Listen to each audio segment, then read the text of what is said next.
Good morning students. अपना previous chapter हो ही चुका है। अब हम आज न्यू चैप्टर स्टार्ट करने वाले हैं और वो न्यू चैप्टर है आपका पीरियोडिक टेबल या पीरियोडिक प्रॉपर्टीज़ बोल सकते हैं, या हम इसे बोल सकते हैं क्लासिफिकेशन ऑफ द एलिमेंट। कि एलिमेंट्स, जब हमने एलिमेंट्स की खोज कर ली तो फिर उनको व्यवस्थित रूप से रखना भी था। तो व्यवस्थित रूप से रखने के लिए वहाँ पर कई लोग आए, उन्होंने बताया था कि एलिमेंट्स को इस प्रकार हम रख सकते हैं। बहुत लोगों ने उनके भौतिक व रासायनिक गुणों के आधार पर रखा था, बहुत लोगों ने परमाणु भार के आधार पर रखा था, बहुतों ने परमाणु क्रमांक के आधार पर रखा था। तो जो सबसे पहले आवर्त सारणी को लेकर आए थे वो आए थे डॉबे राइनर। कौन थे? डॉबे राइनर।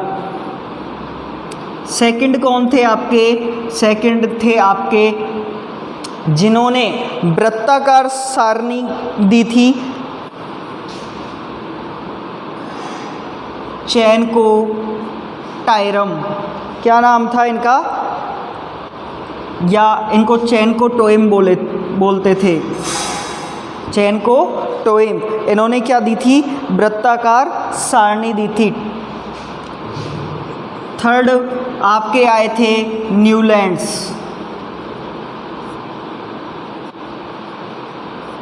फोर्थ नंबर पे आपके आए थे मेंडलीफ।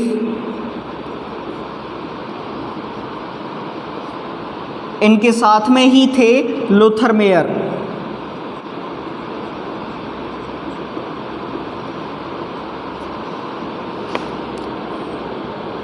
फिफ्थ नंबर पे आए थे मोजले।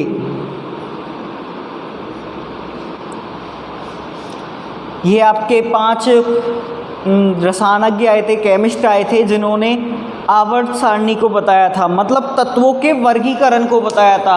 अब देखो, तत्वों के वर्गीकरण कब बताया जाता है? कि जब हमारे पास बहुत सारे तत्व हो जाएं। एक तत्व हो तो हम उसके बारे में नॉर्मल अध्ययन कर सकते हैं, लेकिन जब बहुत सारे तत्व हो जाएं तो उनको अध्ययन करने के लिए एक सिस्टम चाहिए, और उस सिस्टम को बताने के लिए ये 5 वैज्ञानिक हुए थे। अब देखिए, हम पहले जानते हैं कि हमारे शुरू में तत्व कितने थे, फिर कितने हुए, अब कितने हैं। तो देखिए, हमारे शुरू में तत्व थे 1800, सन 1800 में 31 तत्व, सन 1865 तक हुए थे 63 तत्व, और वर्तमान में जो कितने तत्व हैं? 120 तत्व है लगभग। तो अब तक इन तत्वों को एक सिस्टम में जमाने के लिए, एक बिल्कुल उनके भौतिक व रासायनिक गुणों के आधार पर, परमाणु भार या परमाणु क्रमांक के आधार पर जमाने के लिए क्या दी गई थी? आवर्त सारणी दी गई थी। क्या दी गई थी? आवर्त सारणी। तो फर्स्ट टॉपिक आता है इसमें आवर्त सारणी की उत्पत्ति। यदि आपसे कोई पूछे कि आवर्त सारणी की जरूरत क्या पड़ी, तो आवर्त सारणी की जरूरत क्यों पड़ी? क्योंकि जब बहुत सारे तत्व हो गए थे तो उनको अध्ययन करने में कठिनाई होने लगी। जब अध्ययन करने में कठिनाई होने लगी तो फिर कुछ रसायनज्ञों ने क्या किया कि समान रासायनिक गुण, भौतिक गुण वाले तत्वों को एक साथ रख दिया, और उनको जब एक साथ रखा तो वहाँ से क्या स्टार्ट हो गई थी? आपकी आवर्त सारणी की खोज स्टार्ट हो गई थी, या हम ये कह सकते हैं वहाँ से क्या हुआ था? आवर्त सारणी की उत्पत्ति हुई थी। तो सबसे पहले जो आवर्त सारणी के बारे में बताया वो किसने बताया था? डॉबे राइनर ने। तो सबसे पहले हम किसके बारे में पढ़ेंगे? डॉबे राइनर के बारे में। डॉबे राइनर का त्रिक नियम, जिसे क्या बोलते हैं? डॉबे राइनर का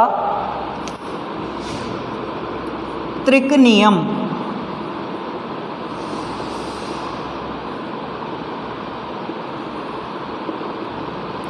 डॉबे राइनर ने क्या बताया था? कि डॉबे राइनर ने बताया था, डॉबे राइनर ने समान रासायनिक गुण, भौतिक गुण वाले तत्वों को, या हम ये बोल सकते हैं लगभग समान रासायनिक गुण, भौतिक गुण वाले तत्वों को एक साथ रखा। उन्होंने बताया कि उन्होंने तीन तीन तत्वों के क्या बनाए थे, जोड़े बनाए थे, तीन तीन तत्वों के उन्होंने पेयर्स बनाए थे। तो उन तीन तत्वों को क्या बोला जाता है, त्रिक बोला जाता है। क्या बोला जाता है, त्रिक बोला जाता है। जैसे आपको मैं बताता हूँ, LiNaK, LiNaK, CaSrBa, CaSrBa, ClBrI, ClBrI। इन्होंने इन तीन तत्वों के क्या बनाए थे, त्रिक बनाए थे। इन्होंने इनको किस आधार पर लिखा था, परमाणु भार के आधार पर।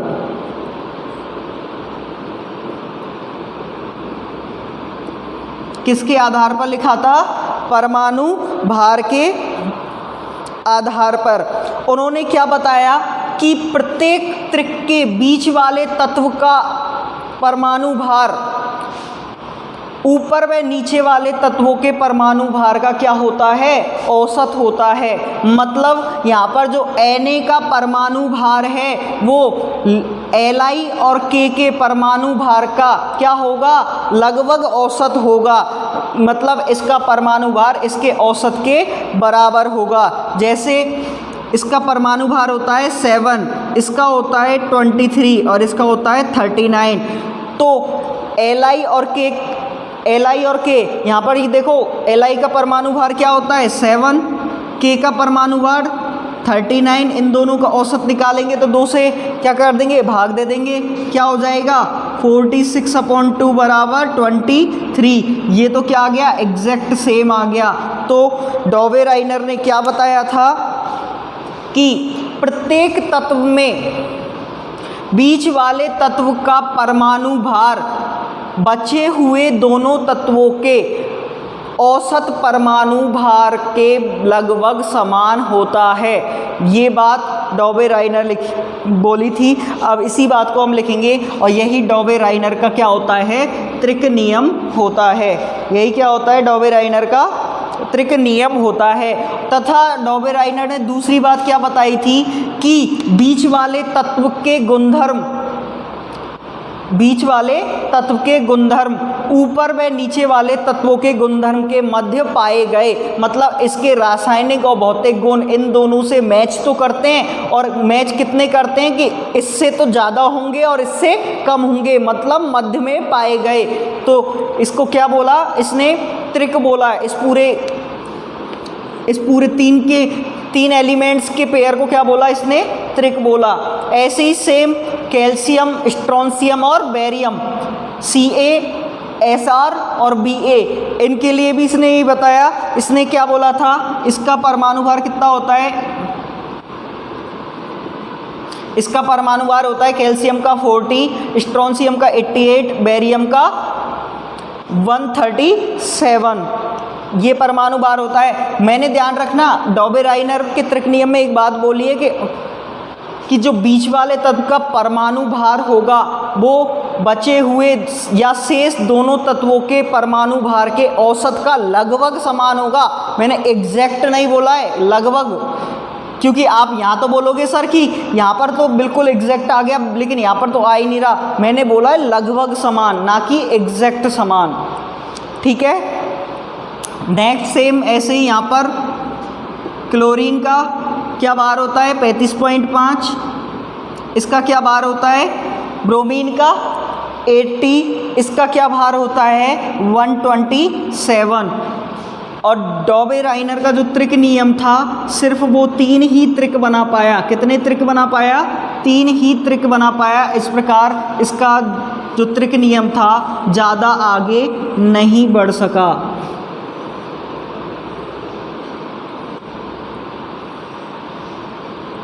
ये बात ध्यान रखना आप।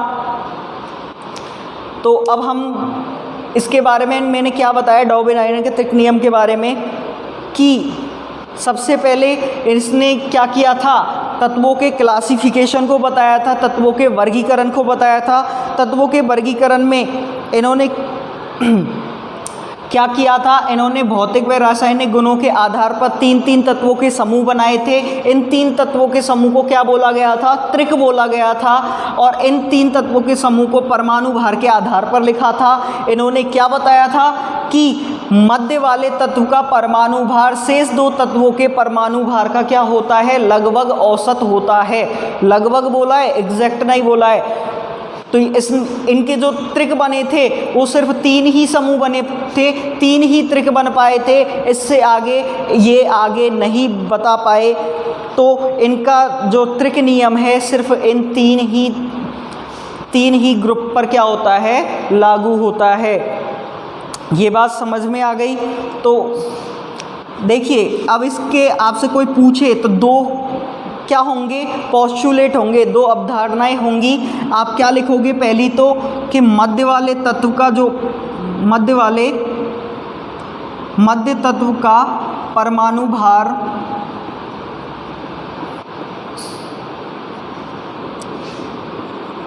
शेष तत्वों के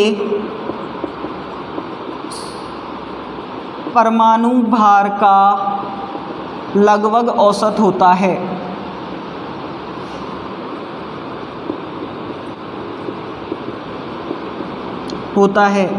दूसरा क्या था इसमें, दूसरा था मध्य वाले तत्व के गुणधर्म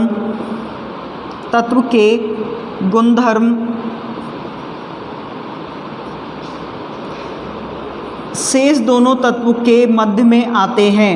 शेष दोनों तत्वों के मध्य में आते हैं। ये इसके दो क्या हो जाएंगे, स्टेटमेंट हो जाएंगे, अवधारणा बोल सकते हो, पोस्टुलेट बोल सकते हो।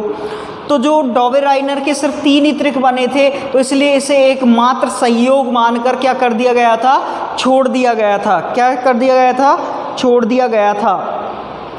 जो आपके नेक्स्ट वैज्ञानिक थे, फिर नेक्स्ट वैज्ञानिक के कौन आए थे, नेक्स्ट वैज्ञानिक आए थे चेनको टॉयस, या चेनको टॉयम भी बोलते हैं इनको, चेनको टॉयस भी बोलते हैं। तो चेनको टॉयस आए थे, उन्होंने वृत्ताकार सारणी की क्या की थी, खोज की थी। किसकी खोज की थी, वृत्ताकार सारणी की खोज की थी। और वृत्ताकार सारणी कैसे बनाई थी, परमाणु भार के बढ़ते हुए क्रम में। कैसे बनाई थी, परमाणु भार के बढ़ते हुए क्रम में बनाई थी।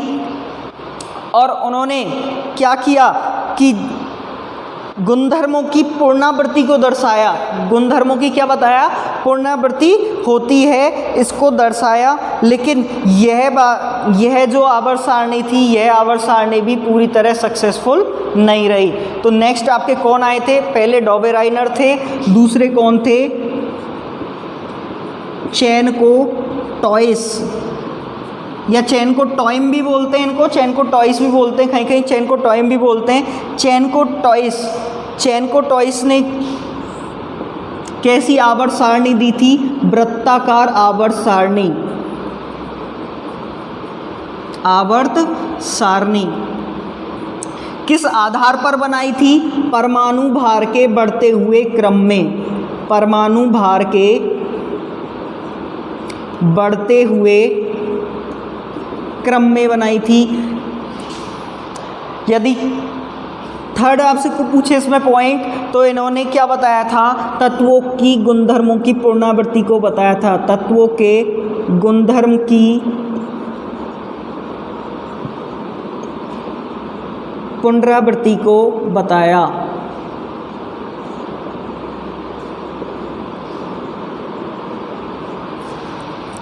ये बात समझ में आई आपके।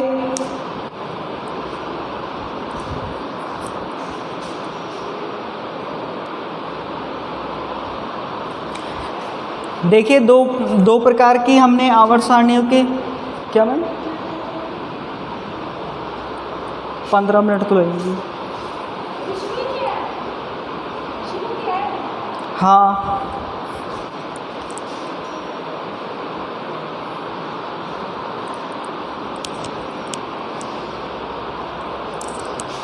तो देखिए नेक्स्ट आपके कौन आते हैं, न्यूलैंड्स।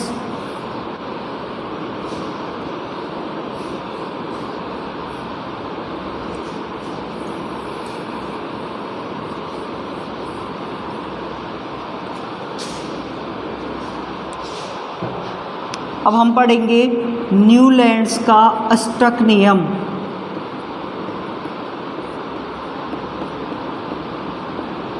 अष्टक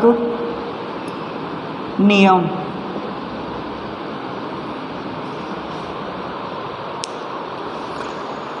जो न्यूलैंड्स थे ये कौन थे? ये रसायनज्ञ थे। इन्होंने क्या बताया था कि जैसे संगीत के 7 स्वर होते हैं और 7 स्वर के बाद दोबारा क्या हो जाती है? रिपीटेशन स्टार्ट हो जाती है। ऐसे ही पहले तत्व के गुण 8वें तत्व के गुण से क्या होते हैं? मैच होते हैं। पहले तत्व के गुण 8वें तत्व के गुण से क्या हो रहे हैं? मैच हो रहे हैं। ये किसने बताया था? न्यूलैंड्स ने बताया था। तो हम क्या बोलेंगे? सबसे पहली बात कि इन्होंने जो आवर्त सारणी बनाई थी वो किसके आधार पर बनाई थी? तो इन्होंने भी जो आवर्त सारणी बनाई थी वो बनाई थी परमाणु भार के बढ़ते हुए क्रम के आधार पर। परमाणु भार के बढ़ते क्रम के आधार पर।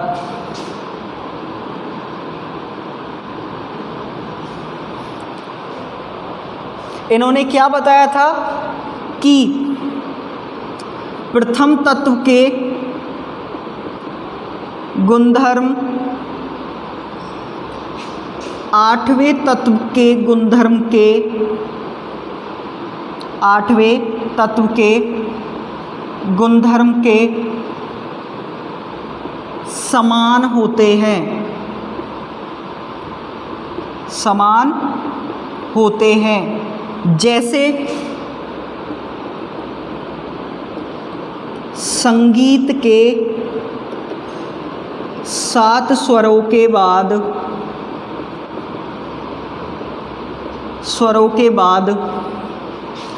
पुनः समान स्वर आते हैं।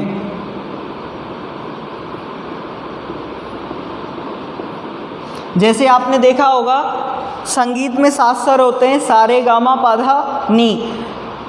अब दोबारा नी के बाद क्या आता है? सा। मतलब जहाँ से स्टार्ट किया था वहाँ पर दोबारा स्टार्ट हो गए स्वर।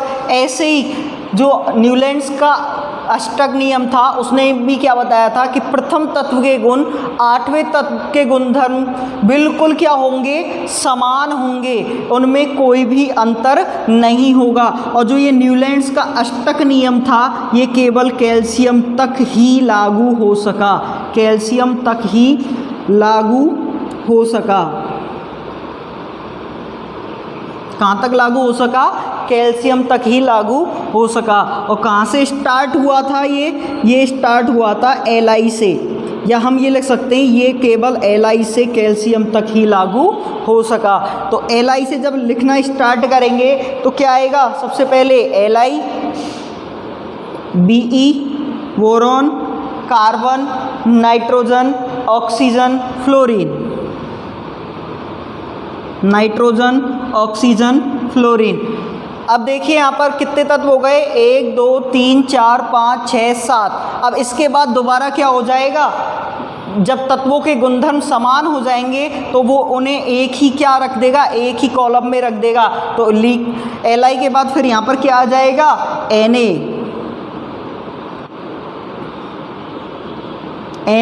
यहाँ पर Mg, यहाँ पर Al, यहाँ पर Si, यहाँ पर फास्फोरस, यहाँ पर सल्फर, यहाँ पर Cl।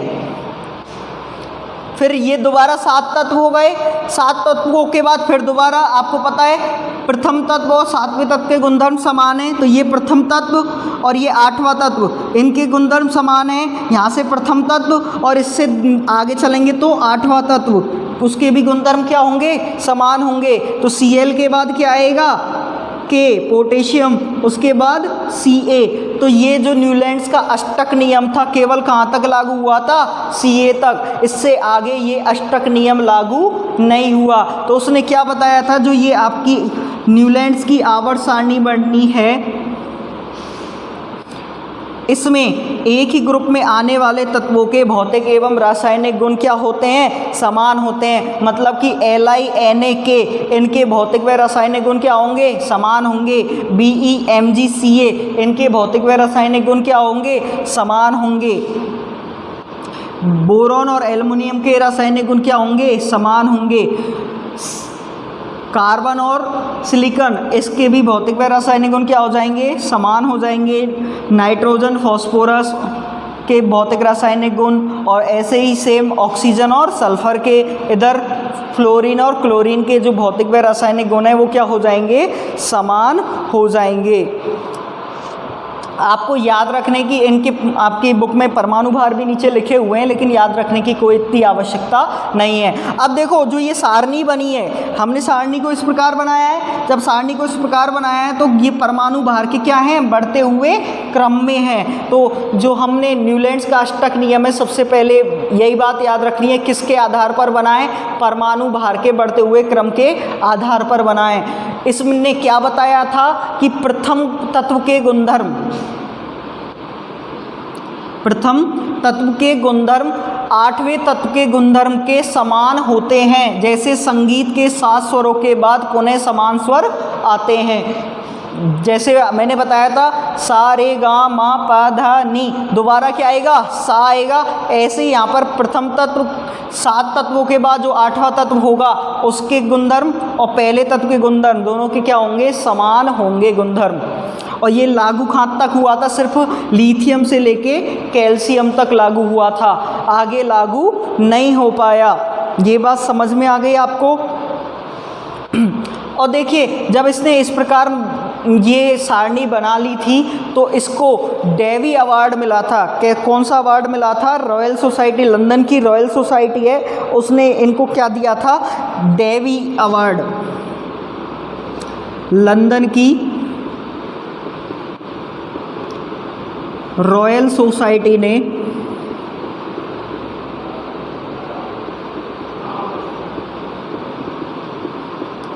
डेवी पदक या डेवी अवार्ड दिया।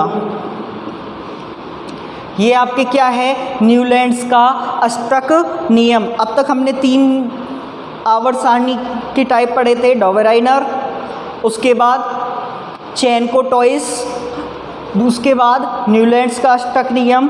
अब हम पढ़ेंगे मेंडलीफ या लोथरमेयर। दोनों एक साथ आए थे, ध्यान रखना, मेंडलीफ और लोथरमेयर दोनों ने एक साथ ही खोजें की थी, दोनों ने एक साथ ही आवर्त सारणी का विकास एक साथ ही किया था। लेकिन जो मेंडलीफ की आवर्त सारणी थी वो बहुत ज़्यादा विस्तृत थी और जो लोथरमेयर की आवर्त सारणी थी वो इतनी विस्तृत नहीं थी, इसलिए मेंडलीफ की आवर्त सारणी को आधुनिक आवर्त सारणी का श्रेय दिया जाता है। और मेंडलीफ की आवर्त सारणी से ही जो हमारी अब आधुनिक आवर्त सारणी है उसका विकास किया गया था। तो अब आज के लिए सिर्फ इतना ही। अब हम पढ़ेंगे नेक्स्ट वीडियो में मेंडलीफ की आवर्त सारणी, जो आपके यहाँ से कोर्स में जो है वो स्टार्ट हो जाएगा। तब तक के लिए धन्यवाद।